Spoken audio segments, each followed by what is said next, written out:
செவ்வாய் வெள்ளி அம்மாவிற்கு அபிஷேக ஆராதனை என்பது இந்த கோயில் நடைபெறுகிறது. காலை 10 மணி முதல் மாலை 5 மணி வரை திருமண வரம், குழந்தை வரம், தொழில் வரம் போன்ற வரங்கள் அம்மாவின் மூலம் அருளப்படுகிறது.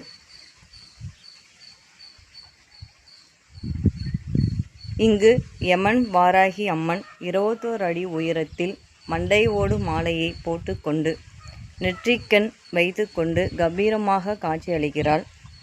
இந்த யமன் வாராகி அம்மன் காசியில் பாதாள வாராகியாக வீற்றிருக்கிறாள்.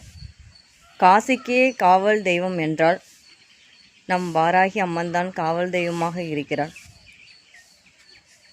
பேய், பிசாசு, பிரேதம் போன்ற அத்தனைக்கும் மிகப்பெரிய ஒரு காவல் தெய்வம் என்றால் அது நம் வாராகி அம்மன் தான். அப்பேற்பட்ட யமன் வாராகி அம்மனுக்கு நம் திருத்தலத்தில் ஒவ்வொரு அமாவாசை திதி அன்றும் இரவு 10 மணி முதல் அதிகாலை 5 மணி வரை மிளகாய் யாகம் என்பது நம் கோயிலில் நடைபெறுகிறது.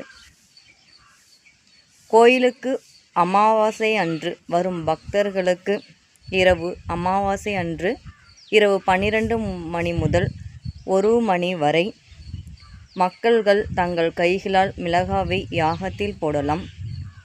இதனால் அவர்களுக்கு எப்பேற்பட்ட பிரச்சனைகள் இருந்தாலும், தடைகள் இருந்தாலும் யமன் வாராகி அம்மன் என்பவள் அதை நிவர்த்தி செய்து கொடுப்பாள். அனைத்து விதமான பக்தர்களும் நம் கோயிலுக்கு வருகை புரிய வேண்டும்.